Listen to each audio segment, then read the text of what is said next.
प्यारे विद्यार्थियों, नमस्कार। आज हम लोग कृतिका भाग 2 से माँ का आंचल पाठ का अध्ययन करेंगे। माँ का आंचल पाठ वात्सल रस का पाठ है।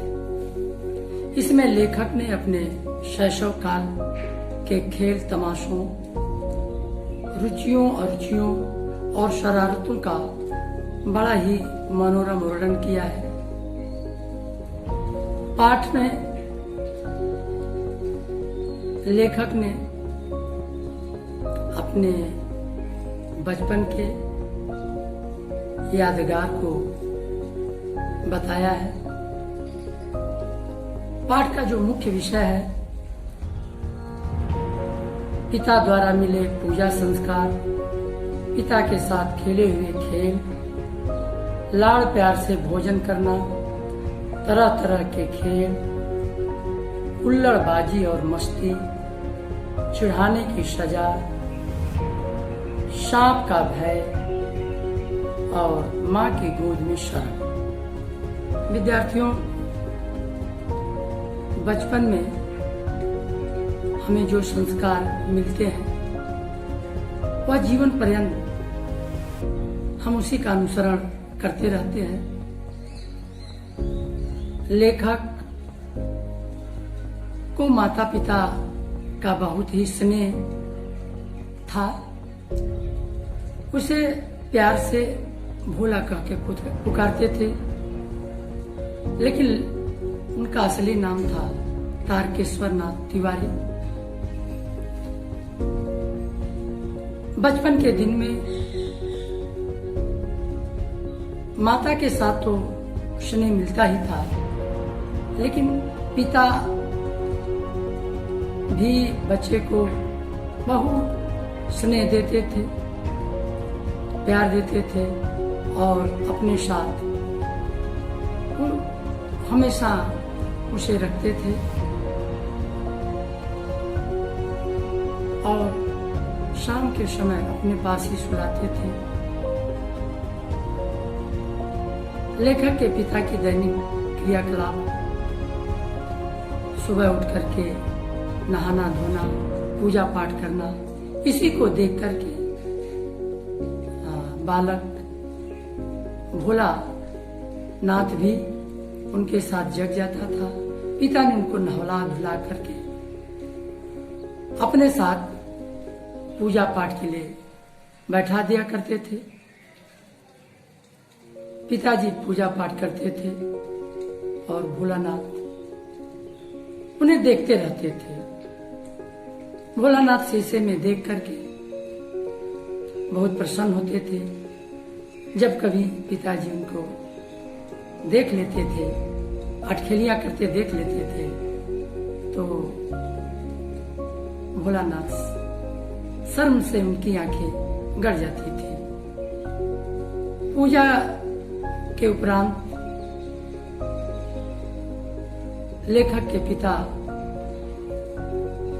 500 बार राम राम लिख करके आटे की गोलियां में उसको रख देते थे और अपने पुत्र को कंधे पर लेकर के नदी के किनारे चल देते थे और अपने हाथों से मछलियों को आटे की गोलियां फेंकते थे। मछलियां बड़े चाव से उसको लपक लेती थी। कंधे पर भोलानाथ देख करके बहुत प्रसन्न होता था। जब वे लौटते समय पिताजी उनको पेड़ की डालियों पर झूला झूलाते थे, तरह तरह के उनके साथ खेल खेलते थे।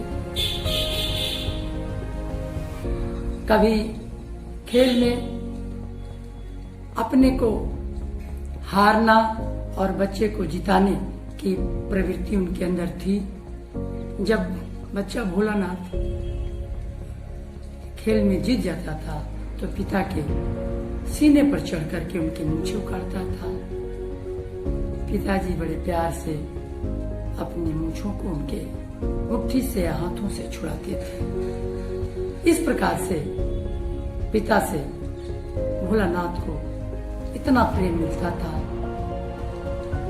कि वे बहुत खुश रहता था। लाड़ प्यार में भोजन करना। घर लौटने के बाद पिताजी भोलानाथ के साथ बैठ करके खाना खाते थे। खाना खाने के बाद जब भोजन समाप्त हो जाता था तो माता ने अपने बच्चे को पुनः अपनी गोद में ले लेती थी और कहती थी कि नहीं नहीं, आपको खिलाने नहीं आता है, मैं खिलाऊंगा। बच्चा थोड़ा जिद करता था तो माँ ने कहता था कि नहीं। अब वो एक एक कौवे के नाम पर, मोर के नाम पर, तोता के नाम पर इतना खिला देती थी कि वो बच्चा जिद करके मना करने लगता था। तो माँ कहती थी जब आप खाएंगे नहीं तो दुनिया में कैसे ताकतवर बनेंगे। खाना खाने के बाद जब उनसे दूर होना चाहता था तो कभी कभी माँ उन्हें पकड़ करके उनके सिर पर तेल रखती थी और बालों को गूंथती थी। इतने में बच्चा रोने लगता था।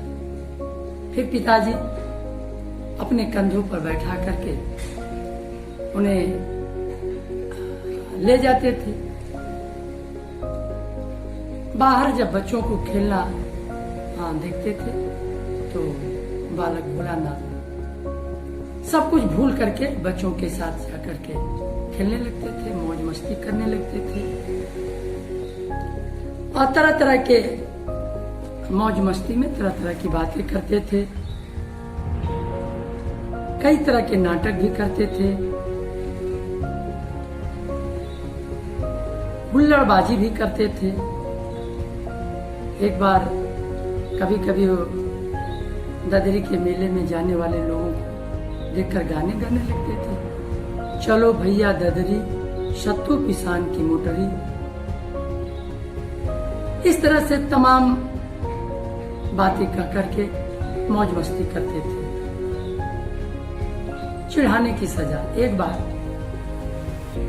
एक दिन आंधी के बाद जोर से बारिश हुई, बिजली कौंधने लगी, हवा सनसन चलने लगी, पेड़ झूमते हुए जमीन को छूने लगे। वे चिल्लाए, एक पैसा की लाई, बाजार में छितराई, बरखा उधरे बिलाई। परंतु मूसलाधार बारिश बढ़ती गई, सब बच्चे पेड़ों की जड़ से मर गए। वर्षा बंद होने के बाद वहां से बिच्छू नजर आए और ये सब भागे। उन बच्चों को बैजू बड़ा ढीठ था। संजोग से बीच में उन्हें मूसन तिवारी नामक बूढ़ा मिल गया। बैजू ने उन्हें चिढ़ाया, बुढ़वा बेईमान, मांगे करेला का चोखा। बच्चों ने भी यह दोहराना शुरू किया। मूसन तिवारी उनके पीछे पड़ गए। सारे बच्चे भाग गए। मूसन तिवारी पाठशाला पहुंचे और लेकर भोलानाथ तथा बैजू को पकड़ मंगाया। बैजू तो भाग गया लेकिन लेखक पकड़ा। गुरुजी ने उनसे खूब खबर ली। लेखक के बाबूजी को पता चला तो विद्यालय पहुंचे, उसे गोद में उठाकर पुचकारने फुसलाने लगे। पर लेखक ने रोते रोते उनका कंधा आंसुओं से तर हो गया। बाबूजी गुरुजी की चरौरी करके लेखक को घर लेकर चले गए। रास्ते में फिर अपने साथियों का झुंड मिला। वे नाच गा रहे थे, माई मकई गरर गरर पुआ, हम खाई पुआ न खेलब जुआ। इस तरह से वे कभी मौज मस्ती करते थे तो कभी शरारत करते थे। एक बार उनका सामना शाम से हुआ। बच्चे खेल रहे थे। खेत में चिड़ियों का झुंड देख करके बच्चे वहां गए। चिड़िया उड़ गई लेकिन बगल में एक चूहे का बिल था, उसमें बच्चे पानी उलेचने लगे। उलेचने के बाद उसमें से सांप निकला। सांप को देखते ही बच्चों के होश आवास उड़ गए और वे भागने लगे। कोई गिरा तो किसी का सर फटा तो किसी का दांत टूटा, किसी के पैर कांटों से लहूलुहान हो। भोलानाथ भी भागते भागते अपने घर पहुंचा, लेकिन घर के बाहर उसके पिताजी गड़गड़ा पी रहे थे। वे पिताजी के पास नहीं पहुंचे, नहीं गए। वे माता की गोद में जाकर के छिप गए और शिशकने लगे, चिल्लाने लगे। माँ के बहुत कहने पर वह कुछ नहीं बताए, कुछ बोल नहीं पा रहे थे। बहुत कहने के बाद शाय शाय की आवाज में सारी घटना बताए। माँ ने चोट के स्थान पर लेप किया और अपने बालक को अपनी गोद में सुला लिया। बच्चे पिता के पास न जाकर के माँ की गोद में जाते हैं, जबकि पिता बच्चे को बहुत ज्यादा लाड़ प्यार देते हैं, लेकिन जो वात्सल्य प्रेम माँ दे सकती है और कोई नहीं दे सकता। माँ की गोद स्वर्ग होता है। माँ की गोद में वह सारी औषधि है जो हमें दर्द से निजात दिलाए। इसीलिए बच्चे माँ की गोद को अधिक पसंद करते हैं। माँ की गोद को स्वर्ग से भी प्यारा माना गया है। तो प्यारे विद्यार्थियों, इस पाठ का जो मूल भाव है यही है। पूरी कहानी को आपको पढ़ना है और उसमें से हम आपको कुछ छोटे छोटे प्रश्न देंगे जिनका उत्तर आपको लिख करके हमें भेजना है।